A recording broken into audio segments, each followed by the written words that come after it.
All right, guys, here is Training Without Conflict podcast number 39. And I have my friend from Serbia, Vlad.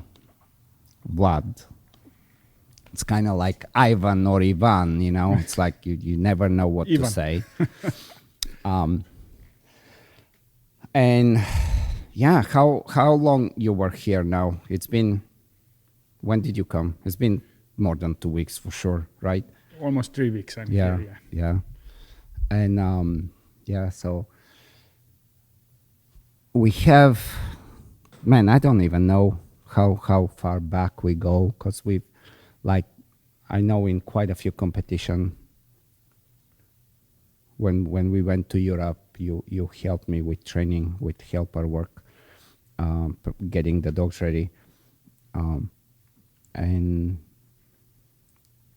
where I want to start, it's very kind of, it's interesting to me, and it can be very interesting for people, that sometimes people that want to get into the sport, and you do IGP and you're a helper for a long time, and you've competed at the World Championships, you have been a helper at the World Championships, so you have a very good picture of everything from both sides of the things.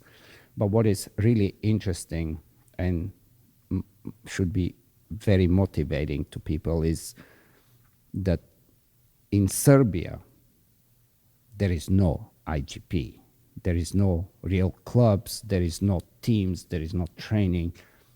And it's pretty much what you would say the army of one. And you have to find your way, and you have to struggle. And ultimately, you find those ways.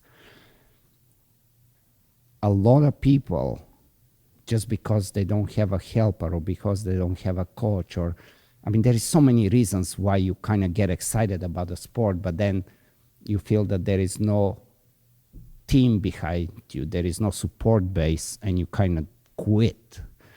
So what I'm really interested in, and I want kind of people to hear, is a little bit of your story of how did you get into it? I'm sure there were moments where you got discouraged and when you were like, oh, fuck that, there's just no way I can do it by myself. But you find ways, and there you are. I mean, you know, how did it start? What happened? So do you want to, how I start? Short version, close version. Short version, long version. It's up to you. We have no time limits here. How I start generally with dogs, or just how start IGP, Sure. You can tell me how you got into dogs, because that's also, Yeah. I just first want to say hello to people who's listening, Training Without Conflict podcast. Hello, everybody. I'm from early age with dogs, because I grew up on the village, so it was somehow normal to have dogs. And then, it seems like it's cliche, but it's like that, so, from how I can remember, from 3 or 4 years old, I remember that I always was around dogs. Dogs was around me. I have even some pictures, when I was, I don't know, 1 year and something, that I have one doing bite work with towel, and I'm, fighting with one dog. And if I remember, most of dog that we have, it's I don't know, I will translate how it's German hunting terrier. Is it like that? Yeah, hunting. How is it in Serbian? Maybe I can. Nemački lovni terrier. Yeah, so it's some German. So small German black dogs, really crazy, similar with like the yak terrier, kind of like those kind of really strong. Yes, temperament, because little guys. on the village you have a lot of rats and everything, so you need some kind of that dogs, keep the rodents under control. Yes. And then I have a lot of empathy for dogs, so when they buy me ice cream, I go under the trailer, and one bite for me, one bite for dog. Dog sitting next to me, and and there is one really funny story, that I realized that every day, every every night. That dog that we have in that moment, he's not at home. He's not at yard. So I was thinking, where he is going every night. And then it's happened one situation that my grandmother forgot to close the door of the yard. Dog went out, and I said, this is good opportunity to see where he is going every night, And I was, I don't know, maybe 4 years old. Wow. And then I start following him, through the street. And I even remember that two old guys was speaking. They say, "Hey, kid, where are you going?" I'm following my dog to see what's happening, like. And even I remember this yard with that fence, like he go under the fence, and I also follow him under that fence, like. And after that fence was dirt ground, and because it was Outman, it was every day a little bit muddy, and I have rubber boots, and then I tried to follow him, but I stuck, like on that, and then. That's crazy how you remember from a kid this like moment. I remember that story like like it was yesterday, like, and then of course I start crying, and at that moment at home, grandmother go inside. My mother asked, "Where is the Vlad? He's not inside." No, they went out and hear me that I'm crying from somewhere, but they didn't know from where. But okay, neighbors, hear the kids crying. Go out, of course, small village, they know that I'm from that house, and they call my parents, they come and, take me, and then, like, dog was just next to me, like, and, like, I always was, like, have that kind of things with dogs, like, and that's, like, it's similar in Serbia as in Bulgaria. There is a lot of also street dogs, right? So you get exposed to something that I think is very special of dogs being dogs without necessarily being the house dog, right? Even in like yard dogs, most of time in the world there was on some chain with some metal pot. Sometimes it's water there, or sometimes it's not even water. Like Classic. They throw them, like bread. That's it. Like so. But somehow we are not was like that. All our dogs was most of time free and everything. So I always was with them, playing with them in dirt, like, and everything, So I always have that, let's say, empathy to the dogs, even, Did you have any interaction with like the Sharplanines, those kind of dogs, or no? No, it not was so much popular in my village. So most like these terriers. And I remember my first dog that I was, I don't know, 11, 12 years old when I get my German Shepherd female, Linda. So that is first that I was a little bit more interesting about, to do something. And then I remember that I get some books. It's not a lot of books on Serbian language, right. So I find some really old about German Shepherds and how to train German Shepherds. Yeah. I don't know who is writer of that books, but I read some, things, and then I try, to do something. And then I also remember that I tried to find some old blankets to put on my arm. Wrap on your arm, right? And then, try, to play protection things, Of course. And with that female, like everywhere I go with her for swimming, and like we have great time, like. But let's say my first serious dog that how I involved in IGP or IPO in that moment was Belgian Shepherd Malinois Rumba. Yeah. So in that moment with my girlfriend, we decide, like, okay, we can buy some, working line dog, and then we explore what we can do it. So decision was on the Malinois, like, and we read a lot about them, like how they are active, energetic, and everything. So, okay, we start searching, we find some litters. We go there, and okay, because we know how much they are, like active, we wanted calm one, like, because, okay, we want active dog, but not so much active, like. Right. And then, like, I saw one that was on the corner, just sitting, all other was playing, and that one was like, just sitting there and nothing, like. And then I said, I want this one, you know. I didn't want to look this that Not was the play crazy. and everything. Yeah. So I want this because she's calm.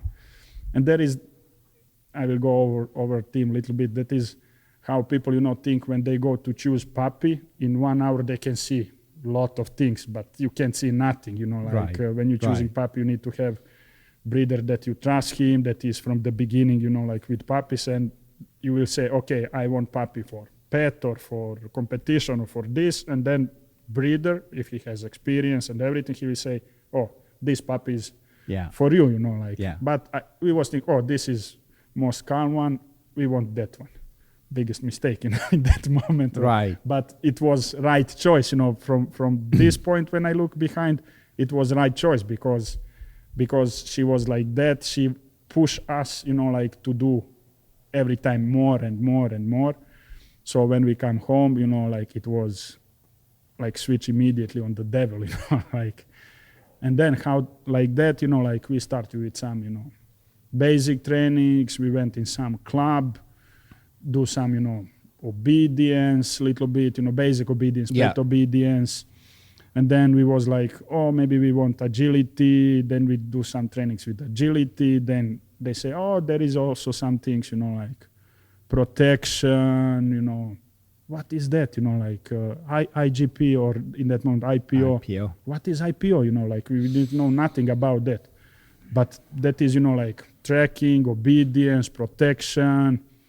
But, you know, like it's need a lot of time for trainings and everything. But in that moment, because in that moment I was active in karate. I was also competitor. I compete on national championships, on international world championships, European championships. So I was What style was it? What did you? Shotokan. Yeah. Shotokan, that's like that thing. Yeah. So, you know, like, and I was like, you know, professional, everyday trainings, almost every weekend competitions, then, you know, preparations, camps and everything. So I say, okay, it's for IPO, it's nice that, but I don't have time, you know, like. Right.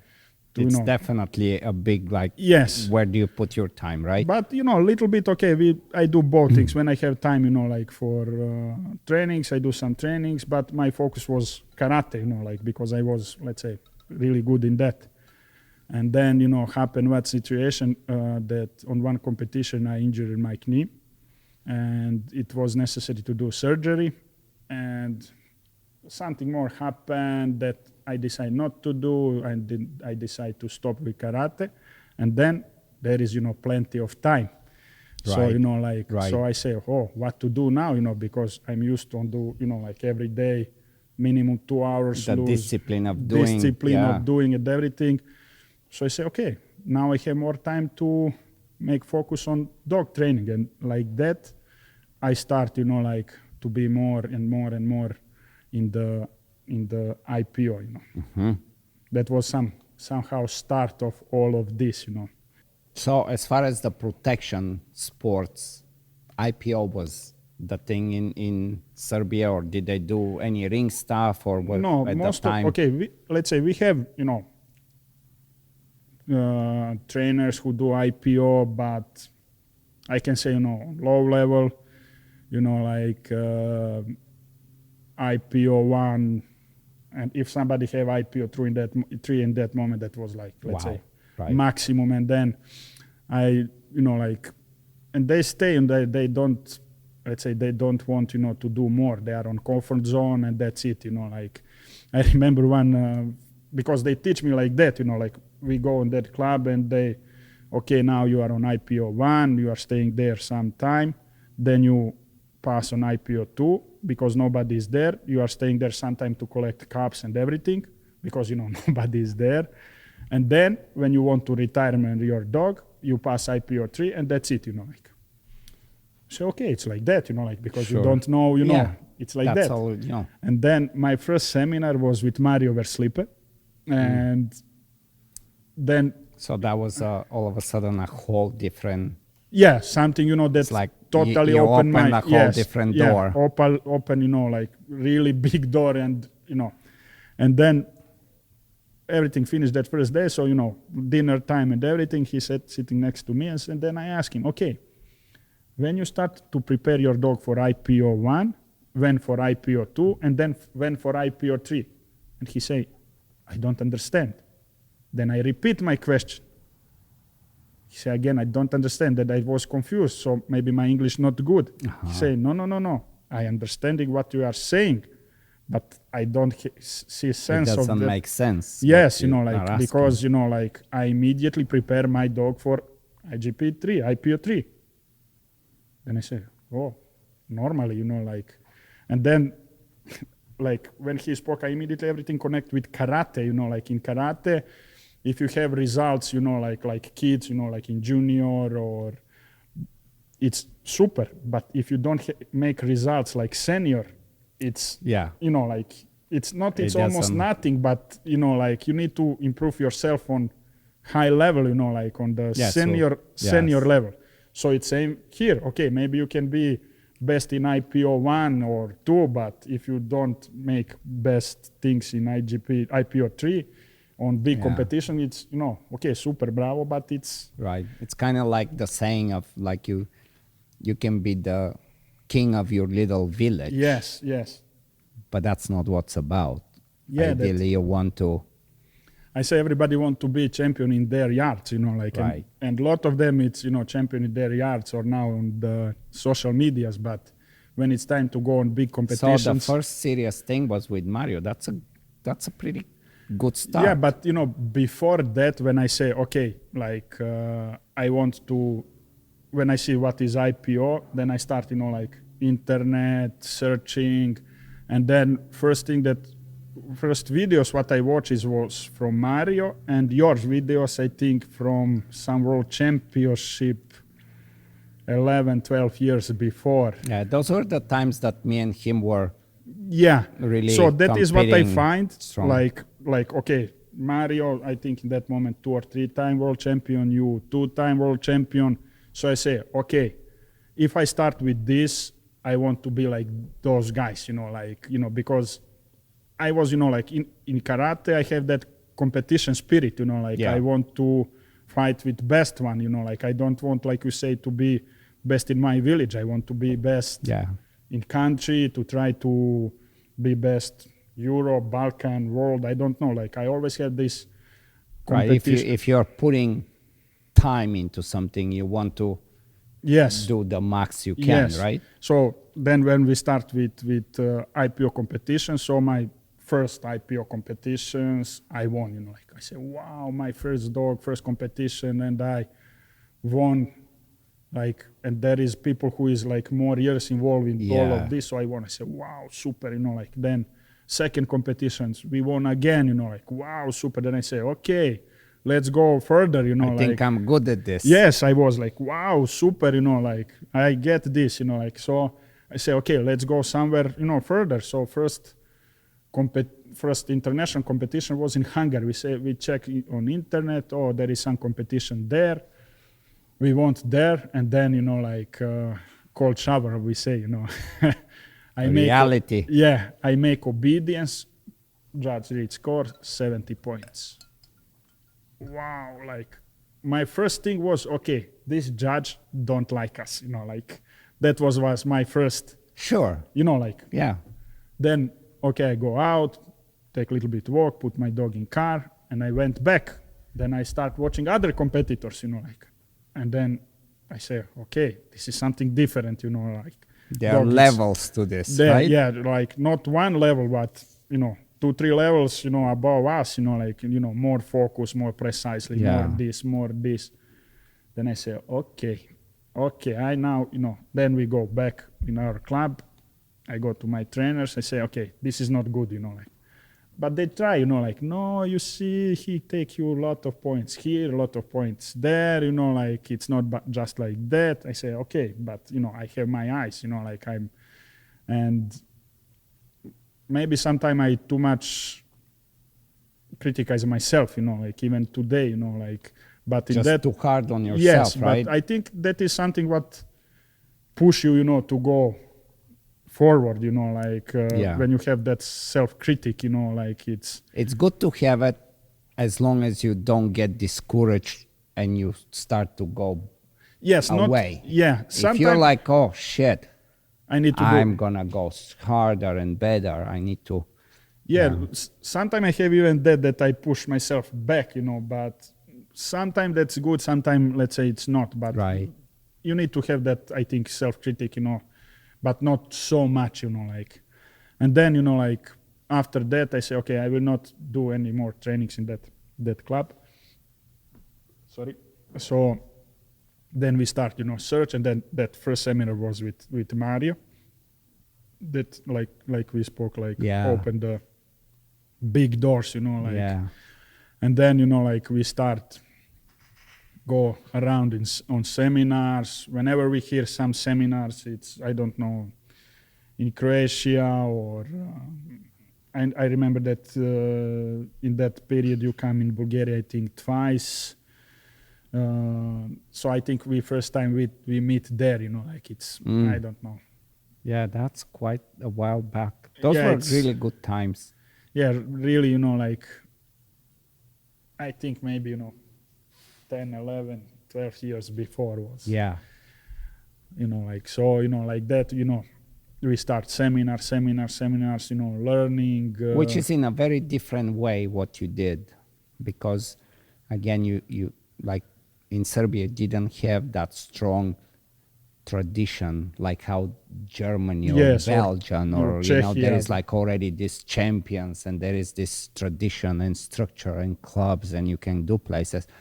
You had to self-discover and search and go places and spend money to travel somewhere and you Yes, don't even know what to expect, how much you learn or not learn. Yeah, but like every seminar, I remember even that on that seminar in Bulgaria, I meet this Utah. Utah, yeah, the Japan. Yes, and My then friend like that lives yeah, in really Germany. nice guy. Like we met there, and then we start speaking, and then he told me that like how he's your big fan. That every time when you are Europe, he's going there and only listen your seminars. And I say, sometimes you need to go in some bad seminar. He say, why? I say, even from bad seminar, you can learn a lot of things. Yes. You can learn how not to work. Yes, even if it is just to appreciate the good things of something else. Yes, right? like to see, like if you got some stupid idea Yes. to know, oh, I saw that on that seminar, it's not working, like he was like, wow, like, he was so surprised, So I think, from every seminar, doesn't matter That's if smart. doesn't matter if it's good or bad, you learn things, like, so what to do or what not to do, somebody also show you, what not to do, Yeah. like, so. There is times, it's interesting with seminars and sometimes when you are watching a seminar and you see day one something happening and you're like, man, this is ugly, this is like, what the hell is going on here? And often people will be, that just really dumb shit, I'm driving back home. Yeah. But if you stay to the end, things can start to look different. All of a sudden you start to find that it makes sense what was happening first day and where it went the last day. So, but that kind of comes with some experience, I guess, to be patient, to even when you don't like something, to be patient, to see Where it's going, where it's actually going to go. Because you can be very surprised what the end result can be, right? Yeah. Regardless of how it is done. Yeah, exactly. How did the helper work came around? Because as we said, I mean, you've done World Championships. You're right now one of the 5 people selected for the FCI this year. Yes. So clearly a high level helper work.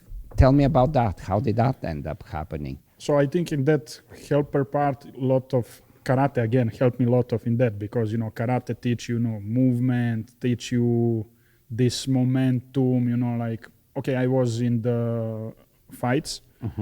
So, teach you that reaction, how to, if control emotions, control timing. emotion, timing, exactly timing, like teach you how to handle pressure. That also helped me like in competition things, like 100%. yeah, I remember my first world championships in Sweden. When I finished, for example, obedience, I go out. People was thinking that was my 5th, 6th, 7th world championship, but it was my first one. They say, wow, like how I handled my You dog. handled yourself. Yes. Yeah. But like because I also compete in karate, like I told you, almost every weekend competition. So, okay, you have something in your stomach that I don't know how to say on English, like, but when I step inside of the field or step inside of the fighting arena, like that is, I lose that. Yes. So I know how to. We call it the butterflies. You get the like, EGBGs. Yeah. And they're good to have because they give you. I also teach that, like in karate, right? When I see my opponent and I think, oh, I will have easy fight, like I will beat him easily and then I don't have this kind of butterflies. Most of the time I lose that fights, right. like too because comfortable. you feel too comfortable. Say, that will be easy, Yeah. and then it's not, like. So through karate, I learned this all kind of things, also. But I think it's also, I mean, for sure, from doing serious sport, any sport, and competing in it helps you. But you also have, like, I believe that people either have that type of personality that they can, and other people that they cannot. Like, even if you take karate, like I've never done karate, but I've done sambo and some jiu-jitsu, but it's same stuff. And but I think any sport, when you can be very good in the training part, but when it comes to actually the challenge and the handling the pressure of competition, any competition, there is a special person that you either are or not, yes, right? Then it's that, like you say, personality go right out. But I think also, like even we are a small country, we have a lot of successful sportsmen, like Novak Djokovic now in the NBA, Nikola Jokic, and tomorrow we're gonna watch Rakic. Yes, fighters also, like, so I think that hard times that we have that, make strong personalities, like I remember in karate, let's say I have one of best results when I struggle a lot for example, because I live on the village. So when I start high school, I travel every day. So I need to wake up, I don't know, 5 something at the morning, take the bus, go to the school. So there is no time to go back home, then stay to my cousin. I eat something, a little bit sleep, then training, and then going home, and I go home 11:30. I'm at home. Then next day again. So in that period when it's like it was really hard for me, like every day wake up early morning. Right. You spend all day in the big city, and everything. In that moment, I have some best of my results in karate, So somehow that, hard times, make you stronger and make that personality. Also, I think that is same with IPO, because it not was easy at all, like you say, I need to travel, like Croatia, Bulgaria, go there, like try to find some equipment. Then you can't find it. Then I build by myself, something, like, so that, And you don't have the support.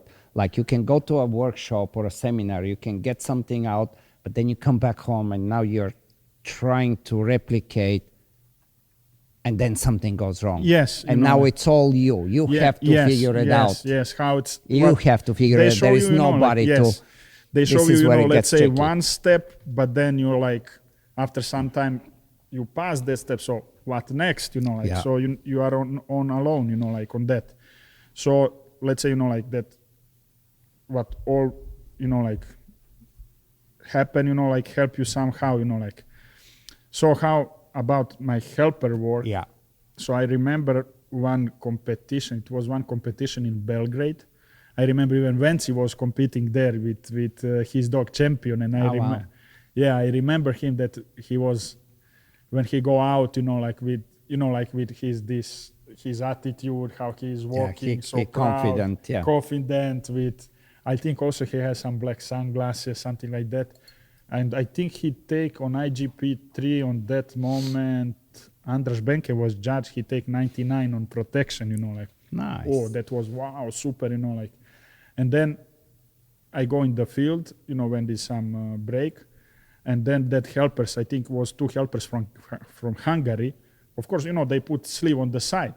So I was looking on that sleeve and go around oh, look, that sleeve. And then you come back again. Then I go on side, and I come back again. Should I take that sleeve to try? But okay, maybe they will be angry on me, because I taking their equipment and everything. So I was looking, oh, nice sleeve. Can I try it? But in that moment, I didn't try, So then next time in club, I saw sleeve. Okay, let's try it. Then I put my hand inside. And I was surprised because inside you put it in the wrong. No. I put on right. On right hand I put, but there was a handle. I was surprised. Oh, it's handle inside. Normally it's handle inside. Otherwise the dog will take it. And then I put that sleeve, and I remember this when I put that sleeve on my hand, and I said to myself, oh, it'd be so nice if one day I can be helper on World Championships. I remember that. What I have in my head, Crazy. Even if I don't expecting at all that it will be going that direction, I have that, oh, it'd be so nice if I can be, helper on big, competition. But that's where it starts. You have to dream, and you have to call it in a way. Yes. Otherwise, if you don't, it's not gonna happen. Yes, I always say, even today when I, teach some other helpers, or when I have somebody who want to do competitions or something, I always say to them, you need to have big goals, big dreams, it doesn't matter if you will get there, but you need to have big dreams. If you have small dreams, for example, your dream is, IPO1, IGP1. Yes. You will have BH, you will be close to IGP1, but if you have big dreams, I want big competitions, I want this, so you will have big progress, and you will be close, and you will ever achieve that goal that you have, so I always say you need to dream big, and that's how Very true. I say even now my biggest dream is to become world champion in one moment, and I say to myself when I start with this, I will be world champion, one day. It doesn't matter, it will be, next year, in couple of years, doesn't matter. So but when you have big goal, of course, you will put smaller goals, because it can be immediately, I'm just there and I'm world champion, So I put to myself, some smaller goals on that way to become, something big, Yes, that's a good way to do. That's a good way to do. And man, I think everybody that has won, and I cannot speak for everybody, but that's what I'm saying. I think that everybody that has won, everyone started with the dream that that's what they want to get to. Yeah. The crazy thing is that probably many trainers want to, but few accomplish it. And what makes it? Is it, I always think about this, it's very interesting for me, because it's sometimes I feel that there will be somebody's I'm gonna become even if it's not world champion, I'm gonna be a national champion. But somewhere in here, they have a hesitation. They know that they're saying it, but they don't believe in themselves. But it's interesting what happens with the people that really believe and are trying. But ideally, when you think about it, in the last 20 years, you have 20 champions. So what happens? Yeah. Then you have to know how to somehow, like, I just speaking from myself, this is like a super interesting conversation for me, because I have the same thing. I'm like, oh yeah, I'm going to be a world champion. And then there have been times I'm thinking, man, how would I handle the situation if it didn't happen? Then you have to somehow, it's between, well, you cannot hesitate. You have to go all in.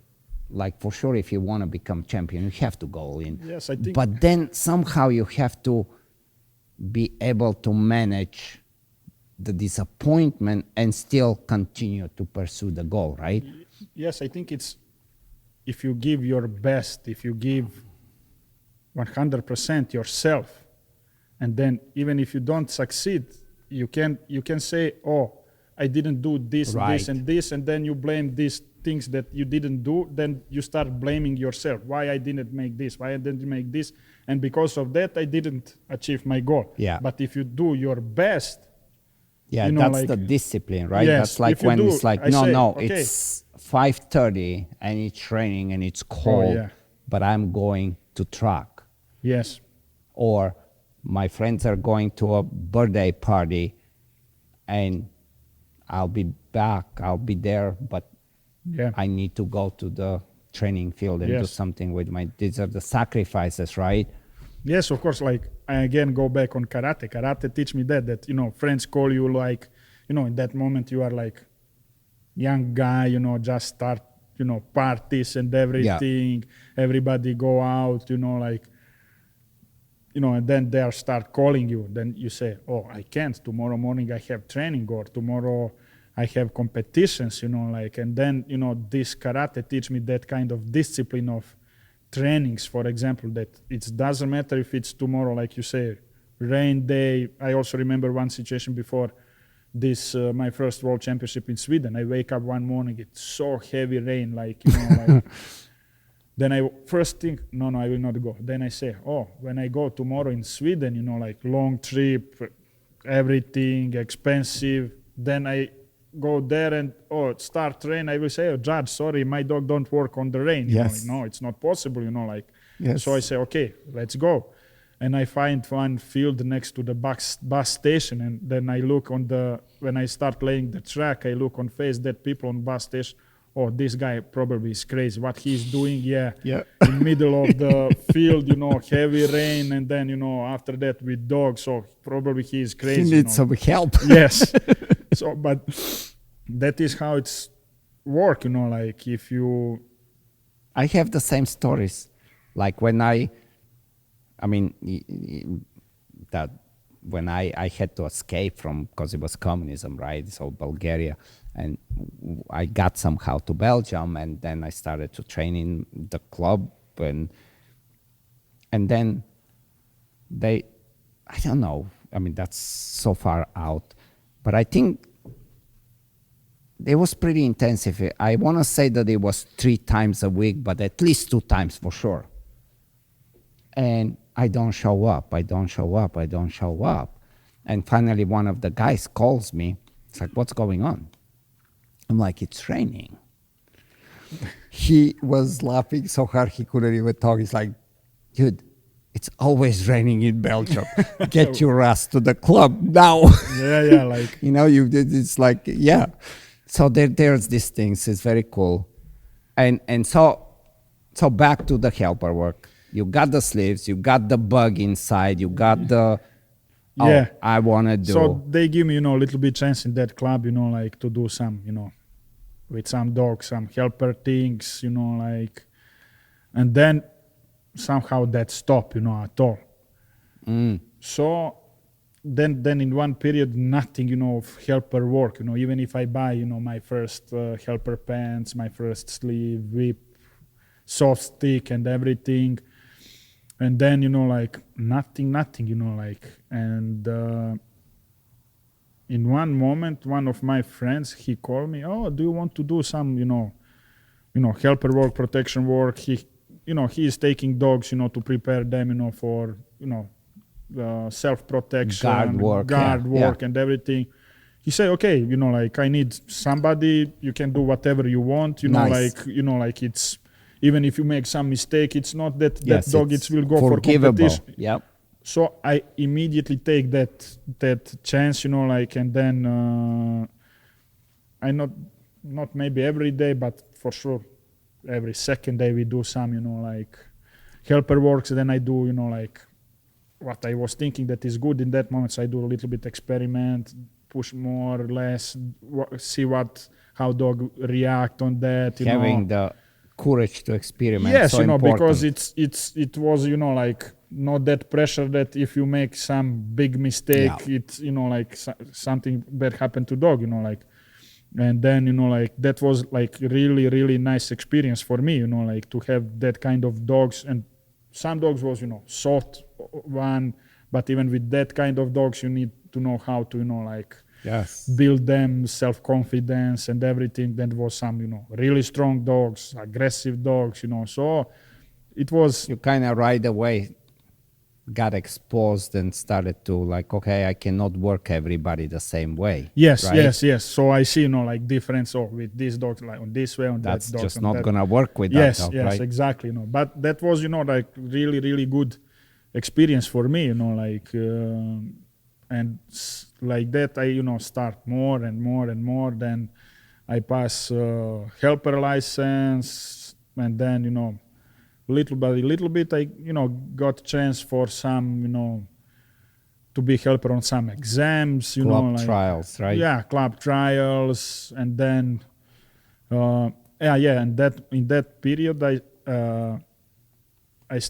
we start work with people from Czechia, like because I was crazy about all of these things, competitions and everything. So we start to, just go and watch World Championships, like, so I remember on first World Championship, we just watch, official trainings and, like start taking notes, what, I don't know, trainers from Germany, how they are do official training. So, he do this guy do this, Knut Fuchs work on this, Mario work this, Ivan work this. So we, like we have catalog and, taking the notes, Super like what smart. Yes, what they are doing before, like on the official training, because yes, a lot of trainers. The training is the competition is the result of your training. Yes. So this is where you need to pay attention. So we take notes, for example, how somebody prepare dog for send away, like,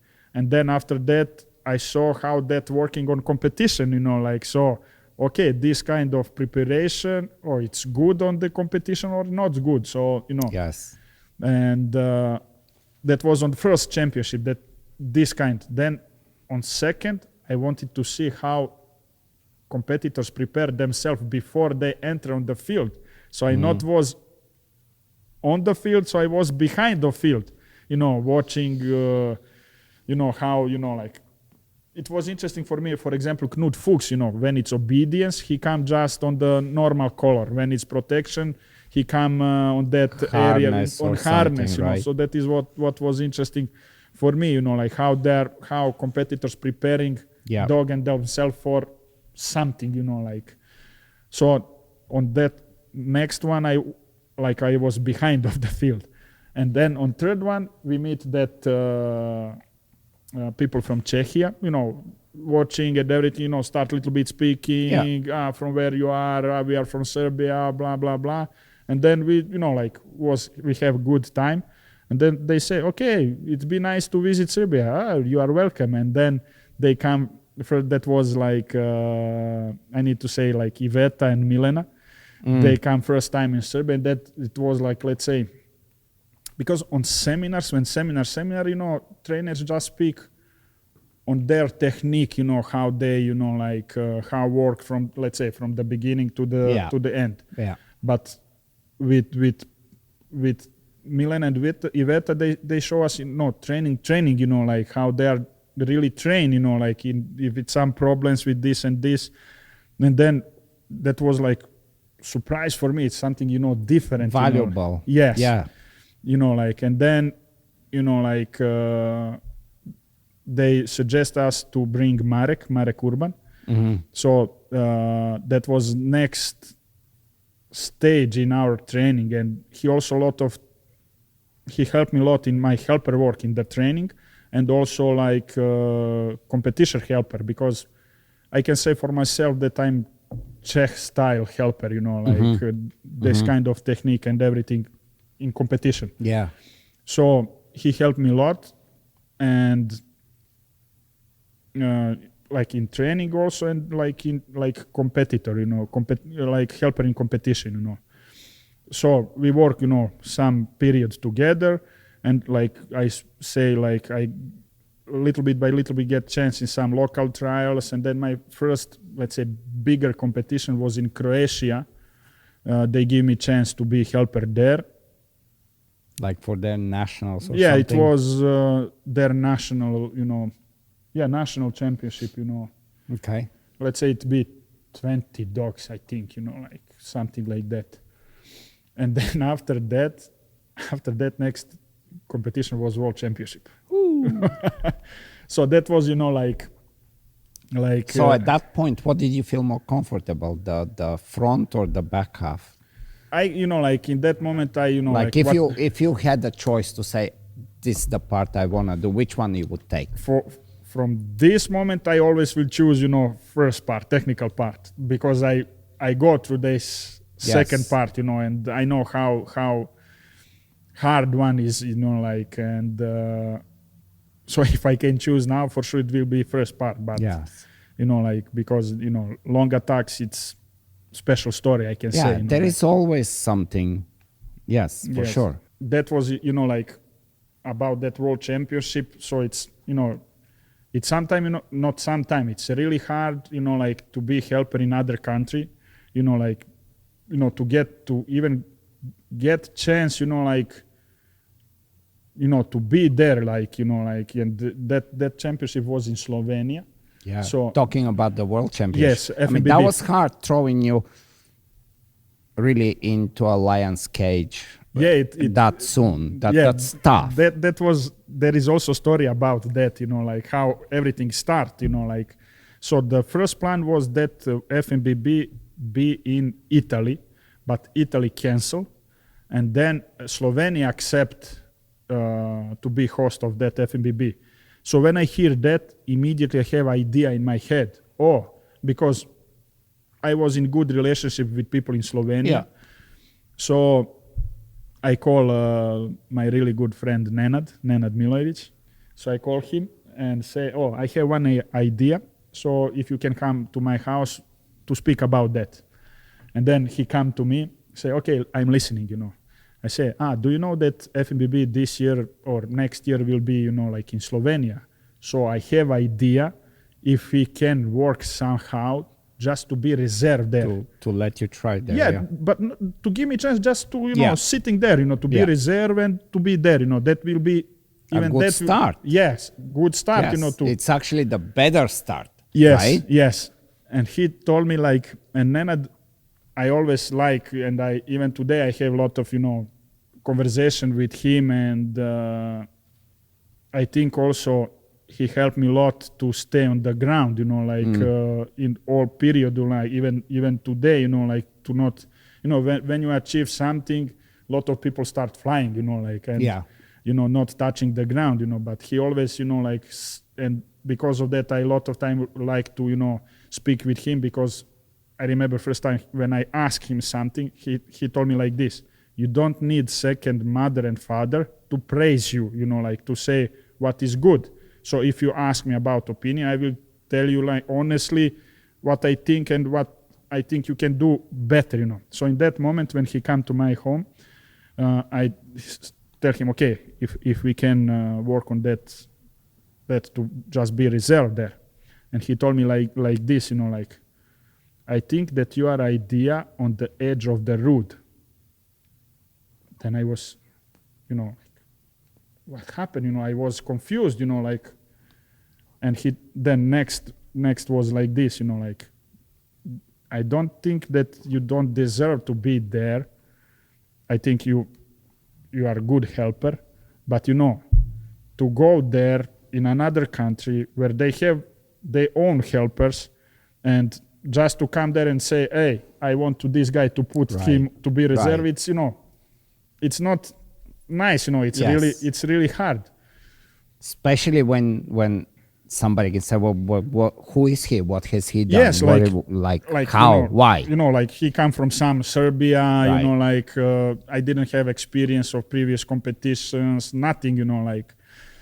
And then, you know, like he told me like that, and then we continue conversation some other direction, and we finished. So I was like, you know, like, okay, maybe he is right. It's not easy because Slovenia at that moment, they have experience of organizing, you know. They do that few times yes, already. You know, few times already, you know, like, and they have helpers, you know, like experienced helpers and everything, you know, like.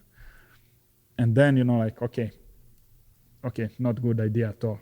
Then tomorrow, he called me back and say, oh, I think about that all night almost, you know, like, maybe it's not even bad idea. Maybe it's idea good, but we need to work on that. It's not, it can be like just, you know, like, oh, we can't put us there, give us chance to be. So we need somehow to work on that. In that moment already we know about some helper seminars there. Like about, prepare you, yes, right? you know, like not just to prepare me, but just to show myself in front of other people, you know, like, you know, helper seminars. Then was also examination for helpers, you know, like, so just to start, you know, to people see, you know, know you, you know, like, good way. That is one thing. And then also in that moment, you know, like, I also call Miloš Kovač. I also, you know, like, this is, you know, like also one guy who has, I don't know how to say, maybe biggest impact in my, you know, IGP career, you know, like helper, and then I call him, you know, also, and tell him about that idea what I have, you know, like, and he immediately said, oh, good idea, you know, like, we need one more helper, because some helpers in Slovenia at that moment, they start fighting each other, some politics. Yeah, some politics starting to happen. So he said, oh, they need one more helper. I didn't think about you immediately, but I think it's a good idea. Okay, let's work together on that. So we start working on... The stars are starting to line up for Vlad. Yes, somehow, you know, all, you know, pieces start, you know, like coming together, you know. So I went for that seminars, I passed that examination thing, you know, like there in Slovenia. And people was surprised, you know, like, wow, you know, like, you know, Miloš, like, helped me a lot. Like, he said, okay, you have good technique, good things, but there is, you know, some small things that you need to fix to be even better, because, you know, sometimes it's hard when you are training helper and competition helper. So because most of time you spend in training, you know, try somehow to help dogs and everything, but in competition, it need to be totally opposite, you know, like, so I needed that switch, you know, to switch myself. Yes, to switch my personality in that moment, or not to be I'm not helping you I'm not now. helping you, exactly, you know, like, and Miloš, like, helped me a lot in that kind of things, because in that period when he was helper, everybody say that he was, let's say, 10 years in front of everybody, that, and he has that kind of experience and everything, and then, you know, like, let's say we work on that, and then come that they say, okay, you will get chance to, when board of FMBB come there, you will have chance to show yourself, you know, like, and then when you get that chance, you know, like, you will not let her go, you know, like, you need to do your best in that moment, you know, like, to show yourself. And then, you know, like, it was few tests, and then they choose me on long attack, you know, like. Oof. And I was so happy in that moment, you know, like, and I remember Nenad was outside of the field. I went out, and he said, oh, what happened, you know, like, you are reserve? I said, no. He said, okay. I'm in. How you think you are in? I'm on long attack. And he said just, oh, super, congratulations. And nothing. I was, you know, so excited, so happy that, you know, like, I get chance, I take that chance, and then they, you know, like, put me on long attack. I was, not just, I didn't think at all, like what that's meaning, I just was happy because, like I wanted to be reserved, but accomplishing yes, even more like even more than what and then, like we was a little bit more in Slovenia, and then we start driving home. I remember Nenad was next to me, he was driving, and almost 1 hour, nothing. He was so quiet. He's all stressed out because this is Like, like I a was huge like, responsibility, and he understands it, and yes, you don't. Yes, yeah. Like, I look at him, like, why he's not saying nothing, like, I was, so happy, so excited, and nothing, like, I said, what the happening, like, and let's say what, after, 1 hour, he say, okay. And like you say, he was so much in stress. He said, okay, it's super, but I'm so in stress. And he said again, I don't think that you don't have quality for that, but you don't have experience.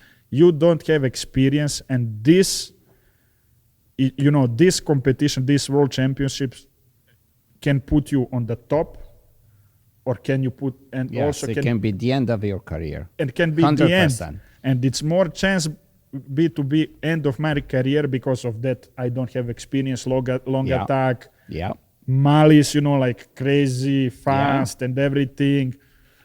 And then, like he said, I'm so afraid about this, what will happen, like, and then, like I was thinking a little bit about that, but then I stopped, thinking about that until one moment. Then, like how it's, championships coming close. Then they call me to come in Czechia, with Czech national team to do some training, like with them.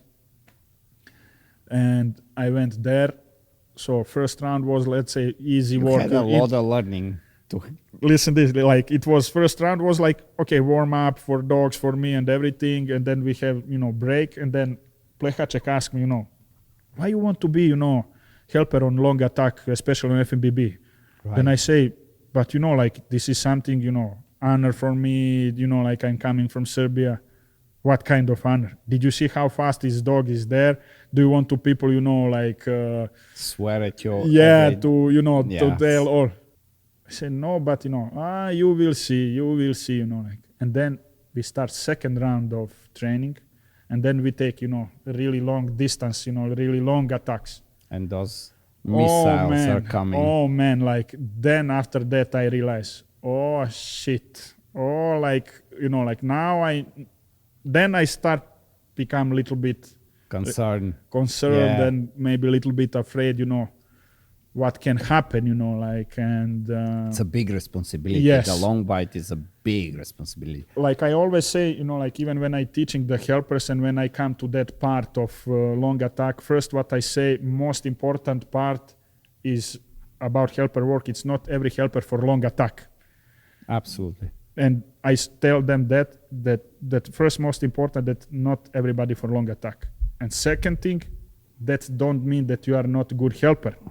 That means that you are a responsible helper, that you are respecting that dog, that you are respecting that handler. So if you don't feel that you are capable to do this and you are accepted, for sure this is a recipe for disaster, and then, like you can injure dogs, yourself. It's just not good. It's no question. Yeah. No question. I think, what I think it's it's just the way the way helper gets selected. It can be done better. And we've had these conversations in different times, but even when they're, like, let's say they're watching 5 helpers and they say, well, you're going to do this half, you're going to do this half. I think it's always, it would be so much better even when, let's say, 2 or 3 judges are evaluating and watching and decide, okay, well, I saw this helper catching 2 dogs on the long bites and he did super. If I'm a judge, I would always walk to that helper and say, how do you feel? Which part do you feel more comfortable at? Yeah, exactly. Because that's so important. Even if you have 2 catches back to back that are beautiful. How do you ultimately feel? Which part you feel you're better at?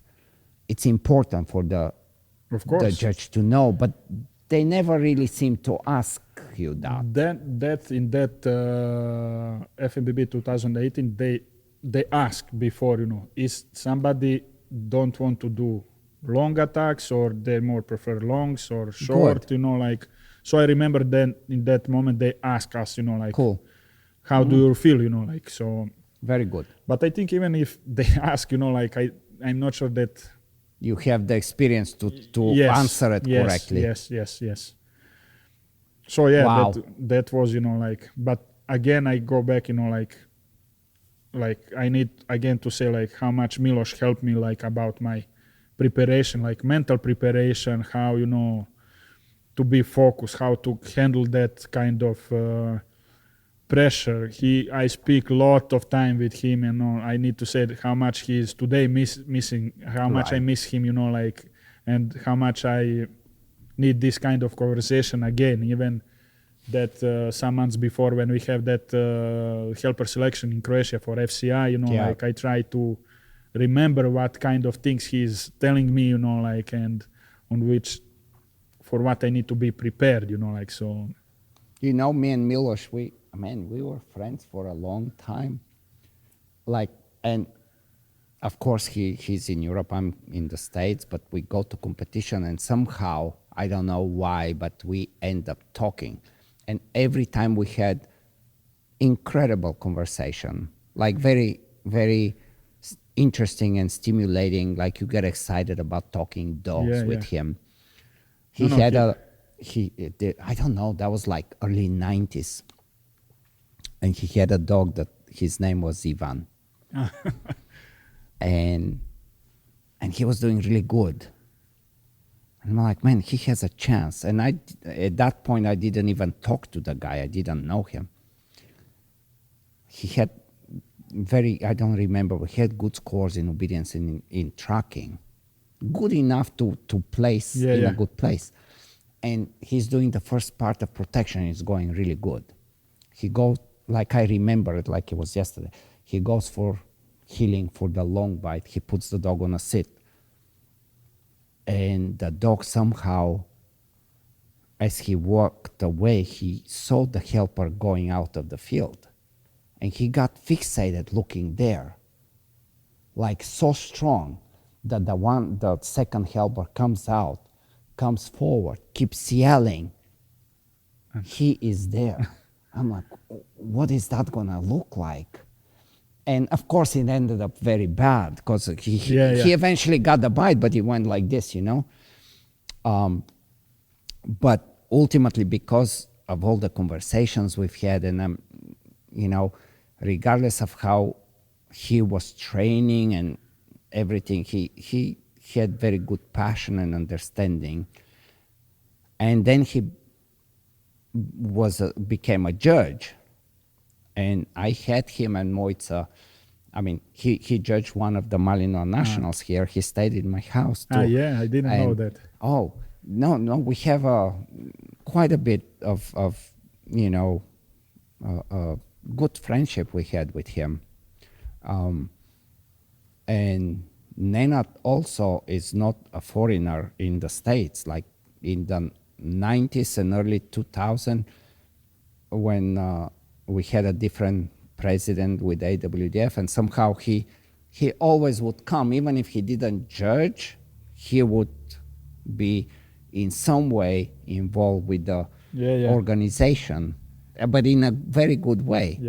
So it's very kind of interesting that when you talk about Nenad and Milos, I have also, and many people have that, they've been around them, Yeah, and then on that, on that championship, it was, I think, hardest situation in my helper career, even if in that moment it's not was so long, because I have just one big competition before that.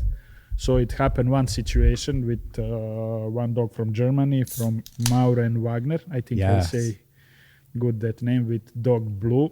That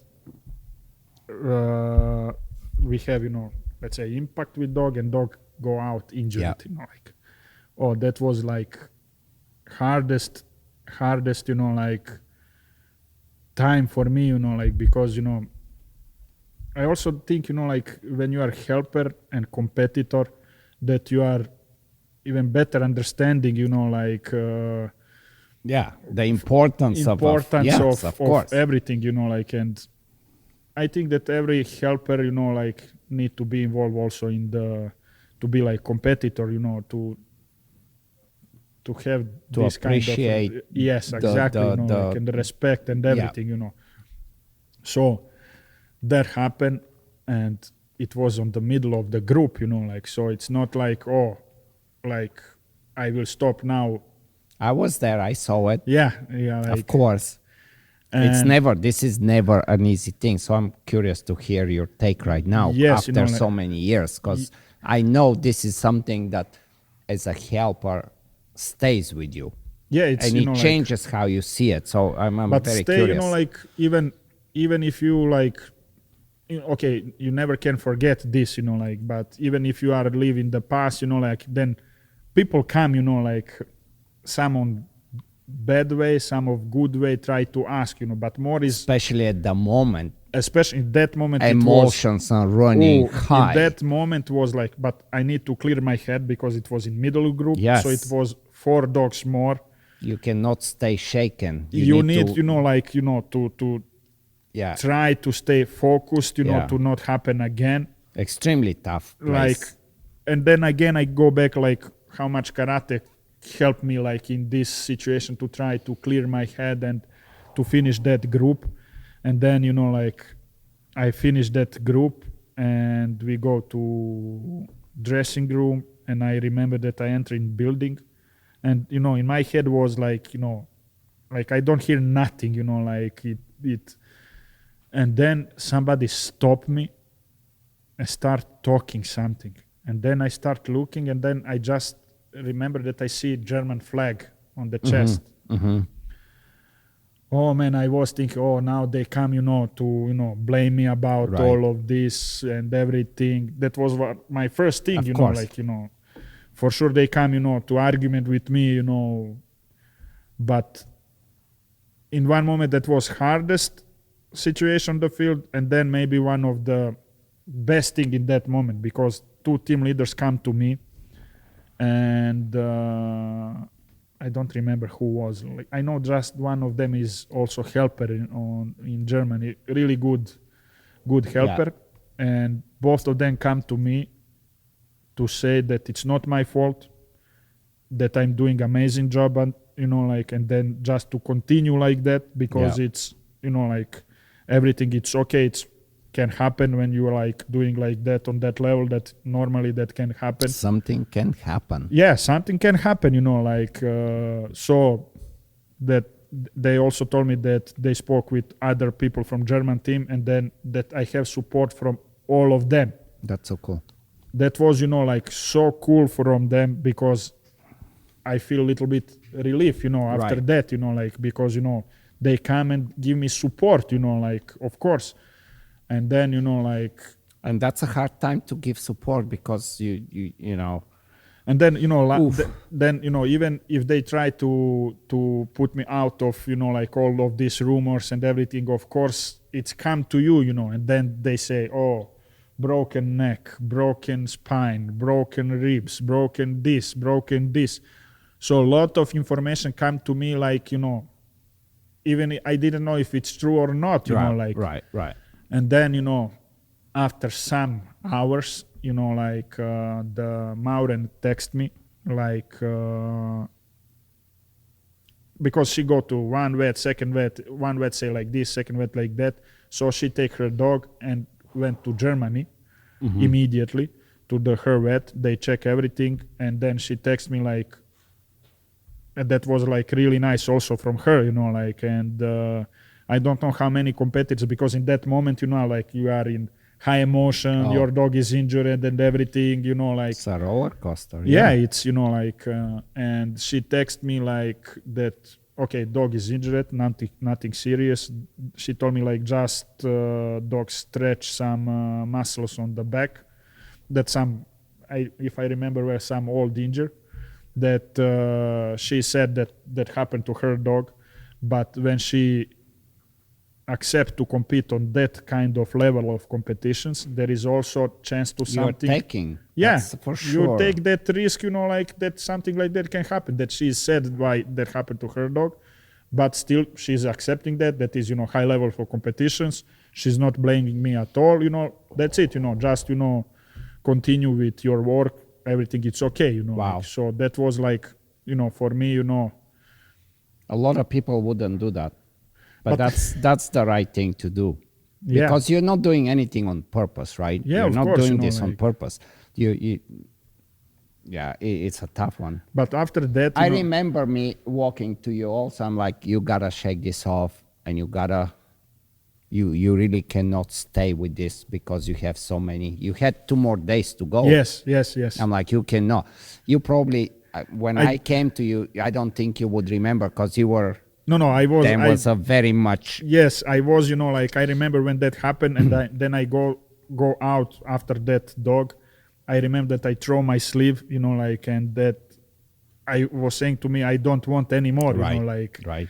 And then you need to, clear your head and say, okay, you need to, And that's not easy. It's not easy at all, and then, but it's happening, and then after that competition, because before, when I watch World Championships, a lot of time I have comments on helper, especially sometime on long attacks. And then after that competition, when I pass all of these 130, 40 dogs and everything, get that experience, I say to myself, never again I will make some, let's say, comments on helper. Quick emotional comments. Yes. Because like I like we say that long attack, especially on Mali national championships or FMBB, it's hardest thing, mentally hardest thing, to do, not so physically, but mentally it's, so hard, because there is no that you can say, oh, I will be relaxed, now kind of relax a little bit. No, it's you need to, from the first until last dog, 100% to be focused from the moment when you step behind that blind, before moment that judge give you sign that you can go to that middle line, and then especially moment when you face the dog, that is, hardest part that, everything. And that's when we talk about being a competitor and also being a helper, how much difference it makes in understanding the responsibility, because you're on both sides and you know both sides. And very tough one.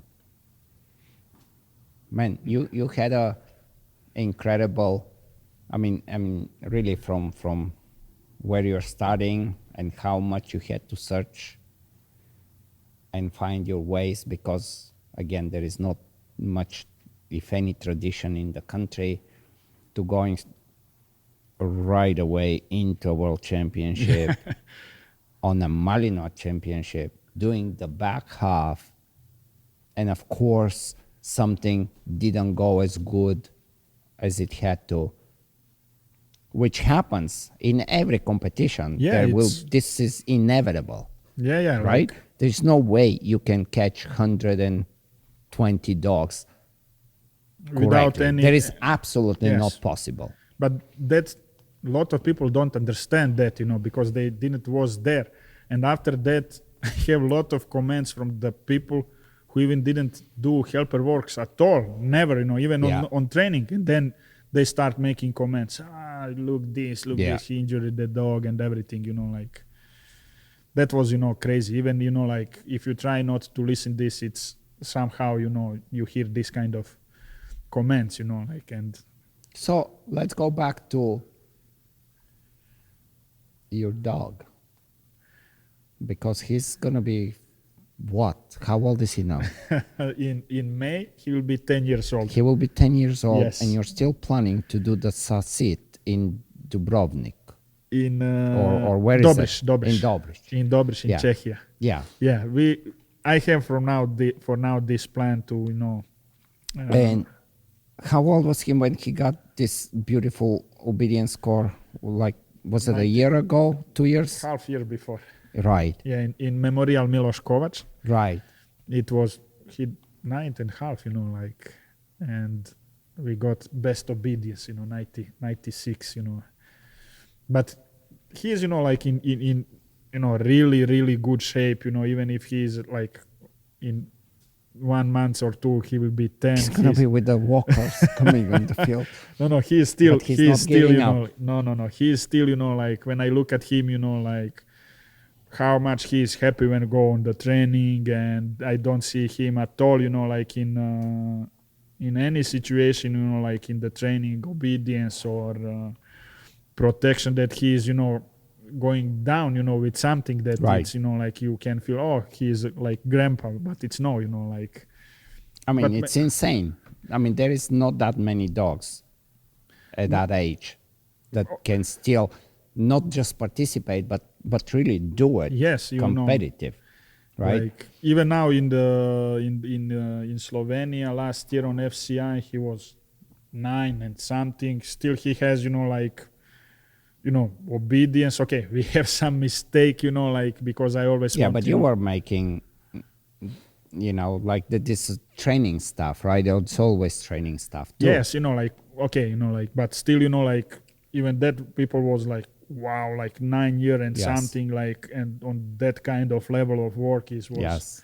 But maybe it's, you know, like, okay, it's for sure one part of genetic, and maybe second part, the one good thing in Serbia that we don't have qualification. I mean, good thing for me, like competitors, and for my dog, that we don't have qualification, so I can go directly on the Yeah. World Championships, Yeah. you know, like, so it's not, because, you know, every competition dog, You have to train and you yes, have to. even train even more after Yes. that. So I know when I sometimes speak with somebody from, I don't know, Czechia, when they say that have 2-3 qualifications for FMBB, then 2-3 qualifications for FCI. So even if they make qualifications, so that is, you know, 7-8 Yes.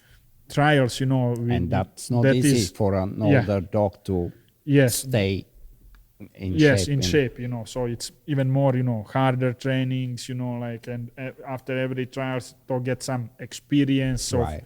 competition and everything. So, you know, like, So here is the interesting question for me. I've never had a dog to go that far. And I probably could have, but I'm like, okay, it's time to stop. For you, it seems like, no, it's not time to stop. We're going to keep going until if he wants to do it and he's healthy, we keep going. But the interesting question that I have here is, how does the training change when he was 4 and when he's 9? Like preparation for competition.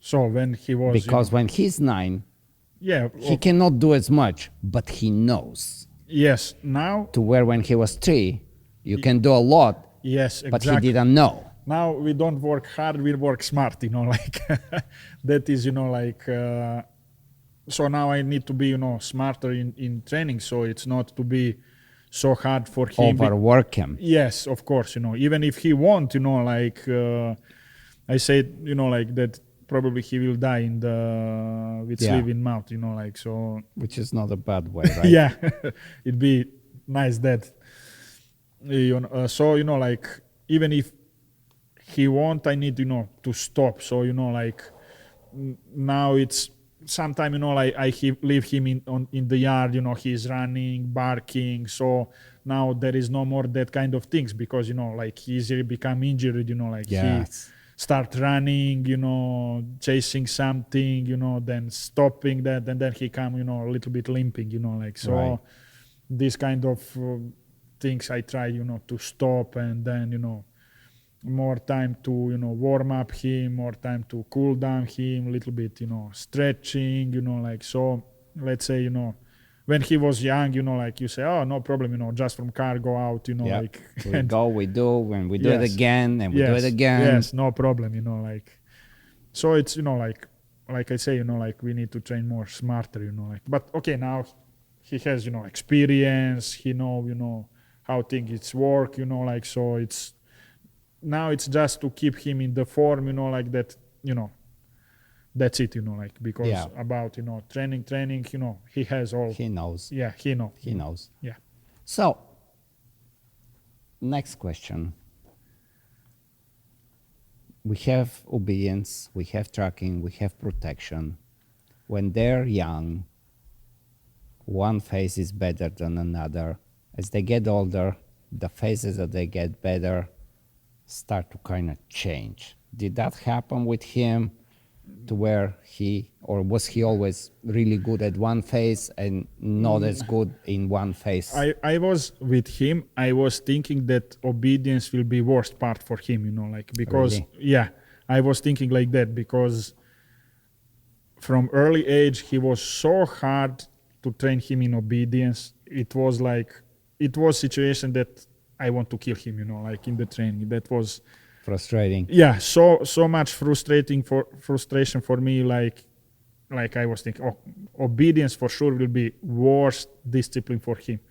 Like, But- as far as him not getting it, or he wanting to do it his way, or So he don't get it, you know, at all, Yeah, you know. he's So like, for okay. something we need, you know, to, if some dogs can finish in few trainings, for him need, you know, few months, you know, like to something understand, you know. Even if I try, you know, okay, let's try on this way, let's try on that way, you know, Yeah, like I yeah, try, you yeah. know, like few different, you know, techniques or styles, Yeah. whatever. But like for him was struggle.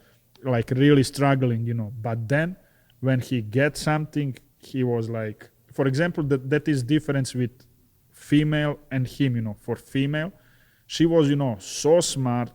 Then that preparation, how to enter on the field and everything need to be so, you know, like in order, you know, to prepare her to enter on the field and, you know, do obedience or protection. So it not was possible, you know, like you are on the street and say, you know, fuss, and she will do fuss. If you see on the street, you know, fuss or something, she will just look at me, oh, we are not in training field, what you want from me, you know, like it was like that. But with him, you can say in any kind of situation, whenever you are on the street, on the beach, wherever you can, when you say fuss, he was in the perfect, yeah, like immediately, bam, you know, like in perfect fuss position, no problem at all, you know, like.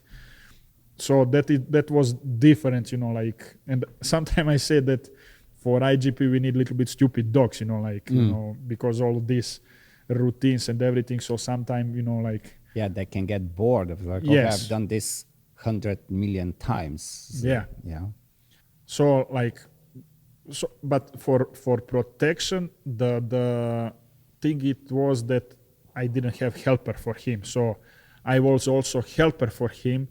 So until one period that was okay, you know, like. And then when you want more, that become, you know, problem, you know, like how much I think that is okay for him, that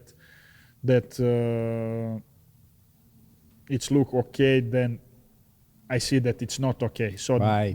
that was biggest problem, that To experience a little different moves, Yes, to, you know. to open up with a little Yes. more aggression, Of course, you for know. you to be on the back, Yes, behind Then him, all those things, when I right? changed position, that I was behind him, he was confused, you know, like, oh, what are you doing now there, you Yes. know, like, most of time you was in front of me, now you are behind. So, you know, he was a little bit stuck in there. So biggest minus for protection, that I didn't have, you know, all time, you know, helper for him, you know. So maybe if I have, you know, helper, so maybe he will be even better, you know, like in protection, you know. So, but definitely now, like, obedience, he's best discipline, you know, like, even if I didn't believe, you know, that it would be like that, you know. But Yeah, it's interesting. Like, I think it's also like it changes, and depending what, like, a lot of times can be different. It can be the obedience is good, but then most of the time, not from boredom, but maybe just health and being old. It's like, okay, I know you want me to come. You want me to do it fast, but that's as fast as I can do it today. And tracking can be a big struggle in the beginning, but then just because you have so many repetitions, eventually tracking gets better when it was difficult. And basically there is really some switch in what they was strongest in the young age and how it changes and they get older, and you have to modify how you train and what you do, right?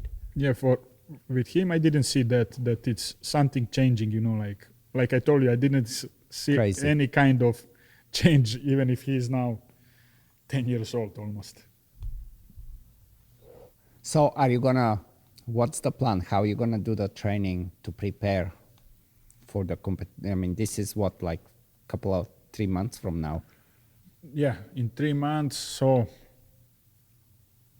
for now he is at home, you know, like running a little bit on treadmill, you know, like keep him in the condition. I think in this age, when dogs become older, I think most important part, not when you finish competition, then you say, oh, in 6 months I will have next one.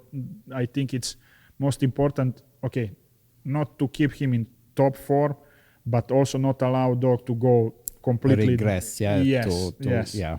So to keep him in some form, so when it's competition, it's come closer to, you know, just a little bit rise that form and then stay there, you know, like I think it's especially kind of very much like fighting. Yes, you have your training camp when it's time. Yes. But until then you have to stay, because if you go too far, it's really hard. Yeah, it's really hard, you know, to go back, you know. So I think for him now it's most important, you know, like to stay in some shape, you know, like not allow him to lose lot of muscles and everything. So, you know, like to keep him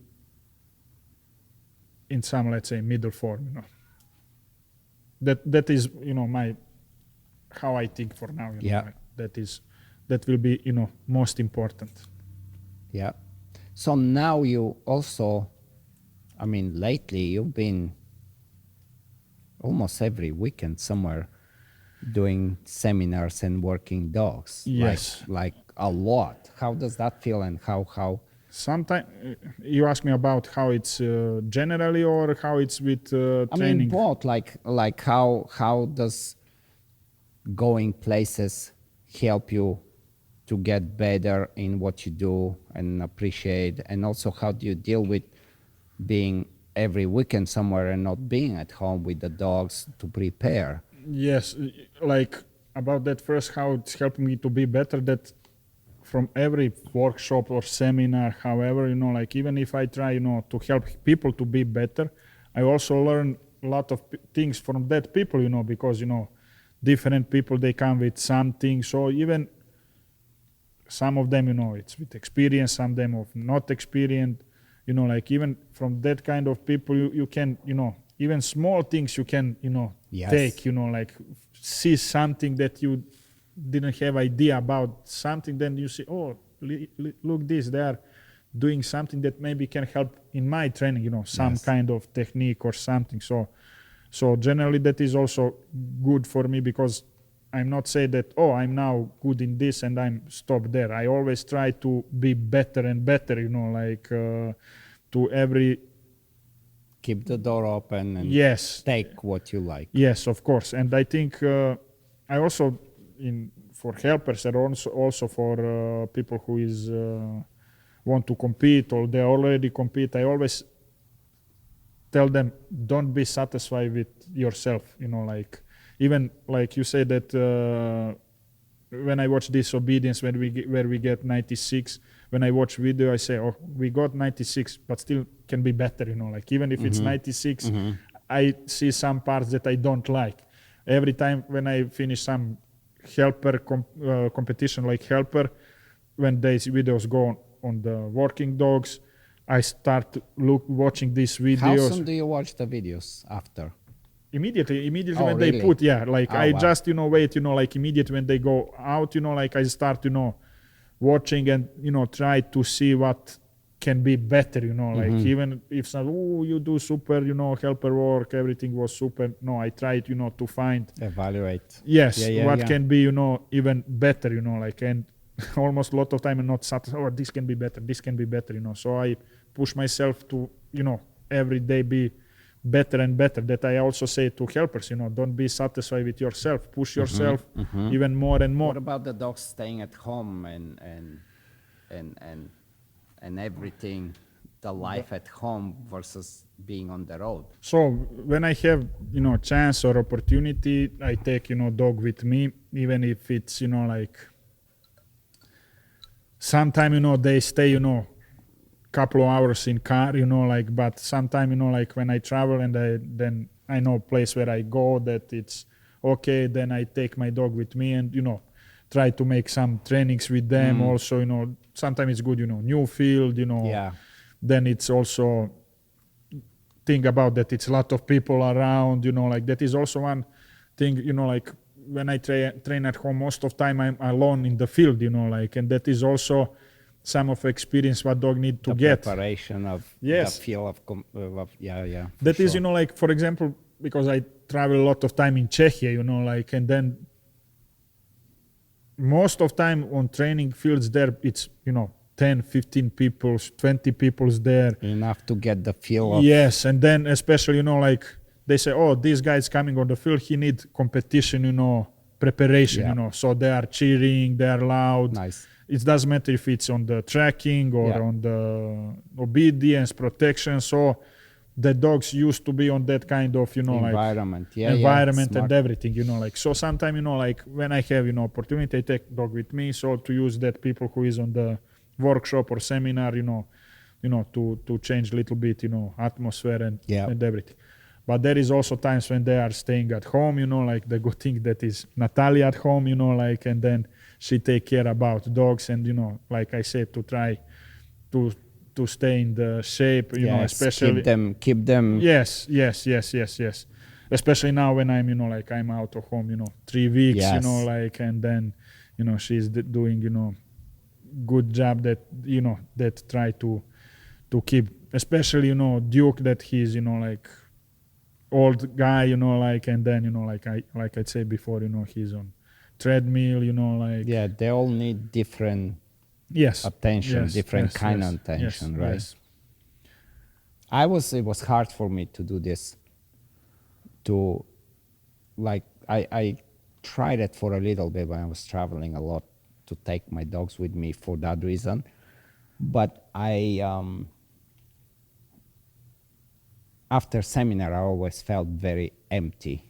That Where, is what like, I when I waiting. take Yeah. the dog to do my dog, I always felt, even if my dog, I didn't allow him to feel it, I just never felt that I'm giving what I wanted Yes, to. And exactly. it was becoming very frustrating. And simply because you just don't have the energy because anymore, of yeah. you're empty. That is thing, like. Yanni was good in that.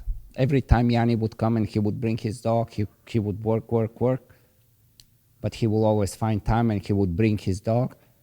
And somehow, I don't know if he was faking it, but he always had the This emotion. enthusiasm and the right emotions, which Yeah, I felt that like is- I cannot do it. And then eventually I'm like, It's you're better staying not at to home. do. Yeah. That is, also, you are right. I just wait to finish to say that is things also, like even when I'm at home, there is some people that coming, like on the training with Lessons, me. yeah. Lessons. And then on the beginning, first what I do, first finish lessons with them, and then I take my dog. Then I see that, a lot of time that you don't have anymore this The spark is not there, right? and that also you lose nerves, like, so sometimes that is even worse, like For your own dog. yes, which is, because yes. it's nerves, like, because you spend all this energy for other people and dogs, and then Yeah. what I start doing, first I do with my dog, then I start with other people, like. Yeah. So but That's yeah, you a are good right. strategy. But also, like, when I go back after home, like after seminar, like you say, like I need, minimum 1 day, like to recharge a little bit this kind of emotion and everything, like to can train with my dog. But that is, that is also, let's say, funny story, yeah, like when you're going around or when you are trainer in your club and everything. So you need to find balance, let's say, like, because most of time, like, there is, like, we always have fun jokes, like when you go to the mechanic, the car of mechanic guys, most of time it's not working. Yeah, like even if he is fixing all other cars, but his car it's broken. Yeah, I always have problems with that, and even, I mean, I get so empty that even there was a time where even like with Natalia, where we both of they're both Natalias, but with my wife, she used to be like, is something wrong? Why are you not talking to me? Like I'm just empty. This is like a lot of talking during the like weekend, I can listen. I still can listen, but that's that. I'm done. And it took some time for her to get it. And that's kind of how I felt with the dog. But there is something interesting about being away, and I want to see how that is for you. Because of how I train, I guess, or maybe it's not even how I train, maybe it's universal thing. But when I'm gone and I come back, if my dog is typically giving me 100%, when I come back, he's 120, 130. He's like, let's fucking go. Yeah. I've been waiting. So even though the training sessions are less, for me, they end up being super productive because of the level of motivation and excitement that we're back doing it. How is it for you? Sometimes we say sometimes less is more, like, right. So even sometimes when I'm at home, like, sometimes, I just rest the dogs, like, leave them some period, without nothing, like, and then when you go back on the training, there is, that, like you that say, desire is like, let's go. Desire, let's go, let's do something, like, so it's same, like when you go for the trip, and then go home, like, so they're like recharge again, because, like during the trainings for sure dog, it's, little bit by little bit, they lose a little bit, yes, it's motivation, like it's on every day. Energy, you have pizza every day, right? Yes, of course, like, so I think sometimes it's good thing, that, like you say, you are not at home and then come back and then dog is okay, let's go, let's do it, like. When it gets tricky is when you're working on something, you're trying to solve some problem and it's not done. Yeah, and now you have to go for this weekend and this weekend, and now the dog is sitting home, but there is something that needs to be finished, and it's not. That's a difficult problem. But sometimes, like, even if you have, let's say, problem and it's not done, sometimes it's, we say the morning is smarter than night, so sometimes you need to leave, like, to take some time and then, start again. For example, a lot of time I have some time, I remember that sometimes leaving the problem. Leave it, like, and revisiting in a little while. So I remember that first time when that happened with that female, when I start, like, work with her, so we pass IGP 1, so we wanted to pass IGP 2, and we wanted to go in Romania. Was some competition there. And I don't know, day before, like, trip, let's do some obedience. Sit, she makes stay. Sit, stay. Okay, let's help her do this. And it's not work at all, like. Right, because and then, now we start to... Yes, pushing more. Even, yes. And then, I say, okay, we will not go. Even if it's, like, okay, even if she not make it, we will not fail, But I said, no, I don't want to go. And I say, okay, I leave her 7 or 10 days without training, nothing, like. And then we start again, sit, pam, everything was okay, Even if that moment I can't solve this, like, like you say, even if I push more, that it'd be even worse and worse, you know, like, so I say, okay, we will not do. So I remember that we didn't do 7 to 10 days, and then everything was okay. Then it's all right. Yeah, Yeah. it's a crazy thing how the brain works, right? I kind of want to thank you on behalf of the American team, because you will go to the FMBB and you will help our team. Yes. And that's very much appreciated from all of us. Yeah. I always, like, you know, I know like, that's it's not easy to do, but like being in the sport and being in the communities, and regardless of which country and what, like helping each other and sharing, it's so cool. And yeah, I mean, what is it like? So you're gonna come back home, and you pretty much have pretty to go much to immediately, Italy, yeah, I will drive to Italy, you know. right? But yeah, and that that makes it even more difficult for your dogs. But at the same time, you're going, and you're gonna help quite a few people, yeah. and most of the American team is really relying on you to help us all. Yeah, Thank you. you're welcome. It's really cool.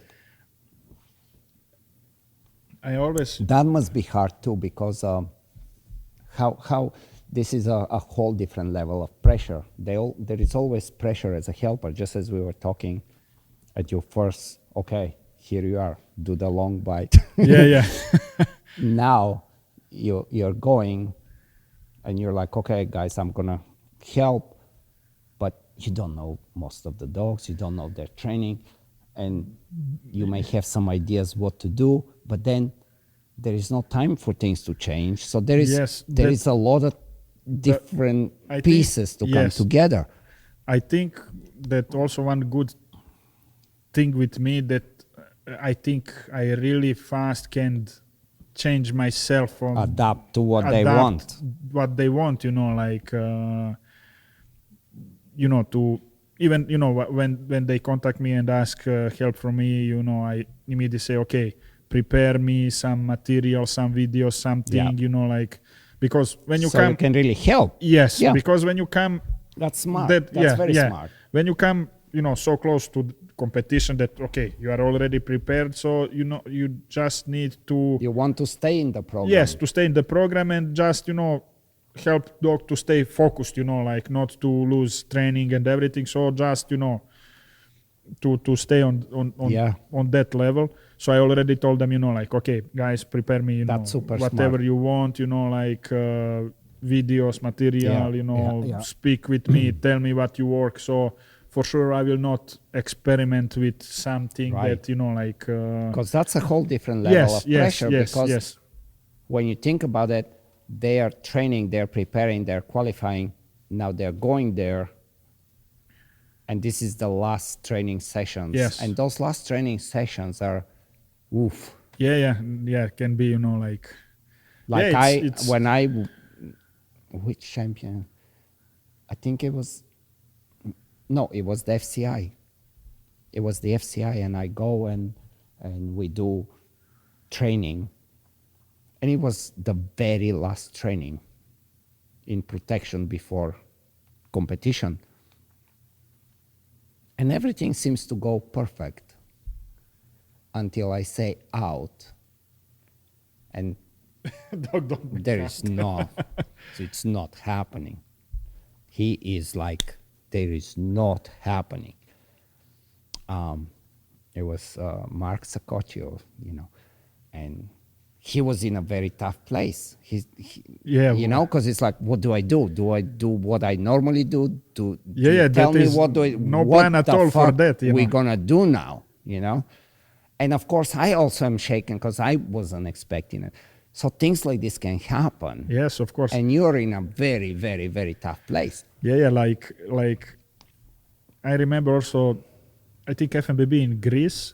So I was on training with friends from Turkey, with Erdinç and Yeah. Gizem, and also come on that field from Belgium, Dave, with Bert. Yeah, they're cool guys. Yeah, really nice guys, you know. Erdinç and Gizem, and also Bert and all of Dave, them. also all of them was, you know, super. So we just finished. I helped the Erdinch with and Gizem with their dog, and we just finished, protection, and then Dave and Bert come, and I just, taking my pants, like helper pants, and they start training. Bert do first half, and then because I don't know, he say because of his backs and everything, Dave say okay, he will do with his dog long attack. And then happened disaster. It was so badly crash with two of them. Yeah. Oh man, and then what I was thinking, oh man, it's good that they didn't ask me. Right. I don't know if it will happen with me. It doesn't matter, but that happened with his dog, and it was, the good thing that he was one free day and then protection that he can, a little time. Yes, more time to heal the dog. And then I was thinking, oh man, what if that happened, because they come, they say, oh, you are there, can you do also helper work with our dogs? And that happened, 2 days before protection, that it's possible, So there is also, now I'm even more thinking about that, what you just say, also about you are going there to help, people, and then I always, thinking, and to be, safe how much is possible, and nothing can happen, that nothing happen, But there is also some, good things that, we have, nice time. I remember, even last championship in Slovenia, I also was with USA team, with Marco, Sara, who was more there, Erin, then that Riley from Canada. So we have, like really nice time there, and trainings, joking, really good time. And then we figure out that what is meaning that when you go on World Championships, okay, it's competition, but also that you meet friends from other part of world, like that we are all there together, that we have, super time together, whatever, so the other side of the training. Yes. Like important side. Like if you ask me what is more important, I think it's pretty equal, okay, it's competition, but still, like you are there with friends, and people that think alike and have the same passion. Yes, and of course. With Bert, man, I mean, I know him from so long, for so long. I mean, way back from Belgium and the first ever World Championship and whatever. But there was a time, this cool story with Django, I think 2000 or 2001. I became a vice champion. Like Knut beat me by 1 point, or we tied. It was super close. But so I go from the States, and I have no idea what's up. And I'm it was in Germany. And it's going to where a whole week I haven't done any protection. And it starts to kind of bug. I'm like, I have no idea who I have anymore next to me. We haven't done... I feel like I see everybody training, but I don't have a helper. It was just me. There was not American team. And Bert, he was busy at the time. Him and Roger were training the Japanese teams, and they were helping a lot of people. And I saw him at some place. I'm like, Bert, can you... I need some help. And I know he was he was very busy with everything. And somehow he find the time. He's like, okay, let's go. Let's go in an hour, I'll meet you, whatever. And we do a training. And it's go. And of course, he didn't know my dog at the time, but we had a very good understanding, and I felt comfortable with him, Yeah, we became vice champion. He had amazing protection work because, well, who knows if it's because of that, but this is another story of how, you know, you can work with everybody and you can make things happen. And you know, like when you are helper, you know, like even in that World Championship in Czechia, when I compete with my dog, a lot of people, you know, like, can you do helper work with my dog? Can you do with my dog? Can you do? I was in one moment thinking I come there like helper, not like competitor, you know, but still I'm, you know, feeling good if I can help. That's a very hard place to be. Yes, you know, like, but I'm, you know, like, I really, you know, when you come on that kind of competition, that kind of level, of course I will try, you know, to help, you know, right, and then I'm glad if I can help you, even, you know, like, whatever, you know, like, it's good feeling for me, you know, like, even sometimes it's not easy, you know, like, you need to be focused on your dog, and then, you know, no, like, that's the problem. That's a big problem, because you even as you're helping somebody, a big part of your brain is like, I feel like I need to go out with my dog and do something instead of being here. Yes, but sometimes I think it's more like about us, not about dog, that we are feel, you know, like maybe sometimes doggies don't need at all, you know, but we want to feel, you know, like more comfortable, you know, like, oh, if I do one more training that I feel better, you know, that you can, let's say, I'm sure that it will happen, you know, something, you know, I don't know. Yeah. So, the near future, we have that's it with the old boy. With Duke. We have the FCI, and hopefully you take one of the parts as a helper. Yes, but even if you don't, just the fact that you're one of the 5, it's already a huge thing. And you have a young one that comes from Vitusha. That comes from Vitusha, you know, like. So how is he doing? How he is Although doing? that you're gone all the time, but he's, what is interesting for me is because you know, like you worked quite a few dogs here for the time that you're here. You saw the mom, you saw his brother, you saw some siblings older and everything. I would like him to be like some of that dogs that I see, that he be like them, you know, like, because I see really, really nice dogs, you know, like generally, you know, like I put on the side training and everything, but just raw, as a raw material. Yes, so I would like that if he will be like some of them, you know, like, but for now he's, you know, like, you know, do puppy things, you know, like try to be, you know, to do some stupid things, you know, like, and everything what puppies do, you know, like, and so for now, you know, like, I'm, you know. But that was interesting, right? To see the like relatives, and actually not just to see, but to have the opportunity to play with them. With them, you know, like, so that is really, really good. And then, you know, like, start thinking, oh, if my dog will be similar like this one, so I will know how to, let's say, handle and how, what kind of approach to have with him and everything, you know, like, so.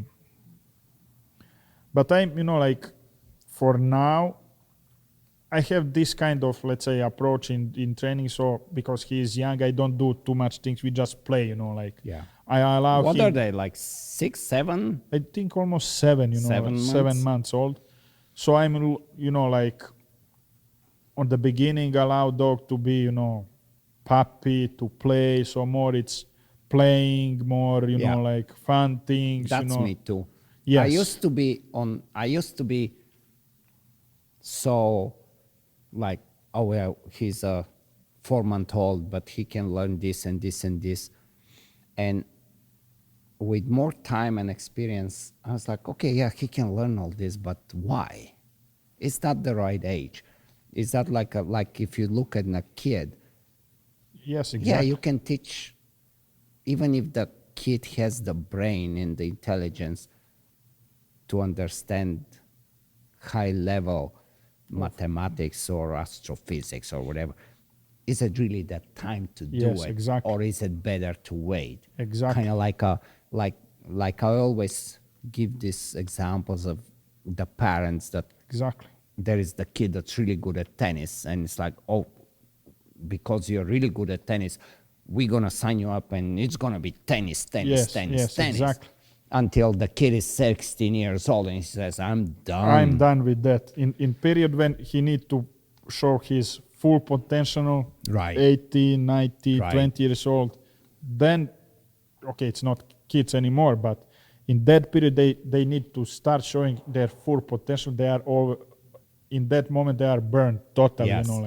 And that what I saw also in the dog trainings, especially with Malis, because when you have puppy of Mali, even if they are 3 or 4 months old, they are, compact, and then you can start thinking that, oh, I can do even They are more ready, with, yeah. they are ready, Yeah. but they are physically ready maybe, but mentally they are puppies, and then it's, lot of trainers, just, want to rush with something, and then put lot of pressure, and then you can see, they also put on me a lot of pressure with Duke, for example, because in I see really fast that he need more time, that it's not like, oh, can do like much earlier. So I saw and realized that he need more time to understand some things.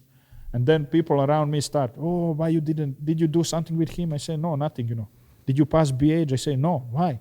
He's not ready, I see that if I push him more, for sure, I will break him, So I give him more time, and then, oh, why you don't do this? Why you don't do this? Why you don't make BH? Why you don't make IGP 1? Why you don't start competitions? I say, when he will be ready, he will compete, and that was also how you say, with now parents with kids, they are, I don't know, 3 or 4 years old. Okay, let's do math. Let's do study languages. Let's do some music school.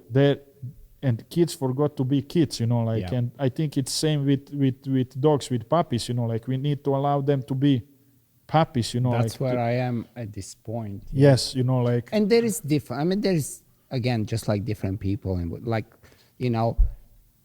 when with Django, he was exceptional in his own way, and if I was who I am today, who the hell knows what would it look like? But he was 2.5 when he was vice champion. He was champion of the Malinois in the States. He was champion of all breeds. He was champion of the German Shepherd Club, because then they allowed us to be. And he became champion, vice champion of the world at 2.5 or maybe a little over, but definitely before 3 years old. There is Tarzan. We just got IGP 2. And he wasn't anything fancy. And he's he's actually a little bit older than him. But you cannot, we should never compare. Yeah, of course, 2 and 2. With Duke, I passed BH when he was 4.5, almost 5 years old. I just passed BH, because, okay, for sure he was ready before, but I didn't want, I just say, okay, until he was ready, then I will pass, BH 1, 2, 3, and then we will go for World Championships, But, it's every dog, it's different story, but generally, I think that dogs need, to give them time, especially when they are puppies, more. It's a give and take. Like, you cannot, like, if you take it very slow,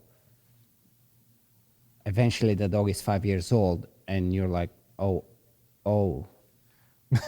I missed the boat. Right? Yes. Or you push it too soon. Of course, that the good and then thing, YouTube doesn't help you, because you see this of course, that is also 6-month-old dogs doing incredible things. That and then you're like, where did they go? Yes, exactly that, because people come, did you see on YouTube that dog 1 year old, running 6 blinds, dumbbells, everything, I say, okay, when was that video? I don't know, 1 year before. So where is that dog now? Yeah. nowhere, like most of them it's nowhere, because it's, Yeah.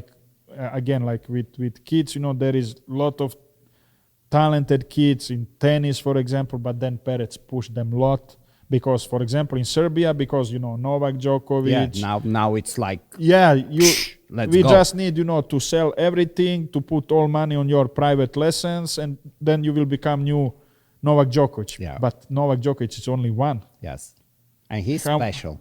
And He's he is way special. special. But from how much kids, like Exactly. it's- Suffer because yes, of that. Yeah, only- absolutely. and And like, they probably had real opportunities to be as good as him, maybe, yeah, but they need a different approach, for program, example. Yes, right? of course, so, like, but that what you say, like that, the good thing with me and Duke, that he is, like dog like that even with, let's say now 10 years old, that he can compete. It's insane. But you look this, so let's say he was five and something, let's say I say, okay, he's ready we can start competitions, and then COVID come. Oh, And yeah. then, Yeah, and that was then in Europe, I think we lose 2 years of any kind of competitions. of course. So if you have dog who is not capable to handle all of this, so you just prepare dog, then COVID come, 6-7 years old dog, maybe one competition and Yeah. done.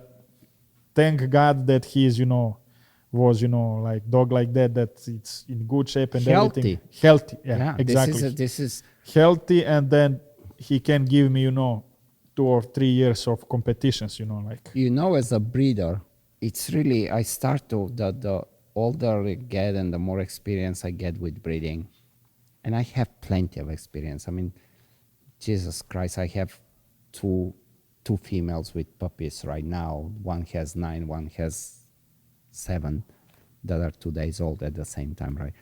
And I've been doing it for 40 years. But having this, like a different appreciation of longevity, of how long the dog has a working life. It's different when they can. So like my very first Mali, she was 17 Wow. or close to 18 years old. And she ended up, I know what happened at the time. She did a hurdle, and back then it was the wooden hard jump, like you don't mess around. And I know this one time she really hit it hard with the back leg, ended up breaking a little bone chip that was staying in between and kept running, kind of, rubbing and messing the joint. But I mean, this is very early 90s, and I'm like, okay, I don't know what to do. And you do some x-rays, you do some things, but you don't see it until eventually we did surgery and they took it out. By the time they took it out, it wasn't even, because when it broke, of course, some sharp edges, whatever. By the time they took that bone out, it was like a real circle, like there is no sharp edges, just because of all the things. But anyway, the longevity as a breeder is something that really, if all breeders, including myself, we start to take under consideration and really appreciate it, along with all the other traits, I think it's super cool, because we can start making dogs, because the older they get, the more they know. Yeah. No question about it. Yes. But then it's like being healthy or not, that's game changer. Yes, exactly. And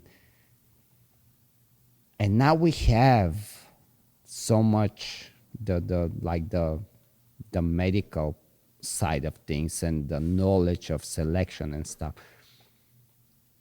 like emphasizing on somebody like your dog. It's like, okay, he's 10 years old and he is jumping A-frames and he's making fast recalls and he's healthy.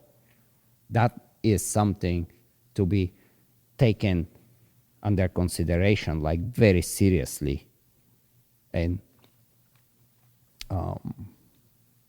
because you can have this dog for a very brief moment in time, and by the time they're 6, you know that's about it.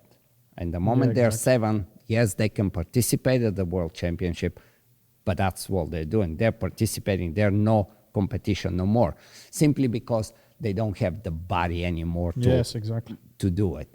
Yeah, it's very interesting. Like he did this kind of, and in IGP, as far as I can keep track, and I'm not that good at statistics, I'm so bad actually in that.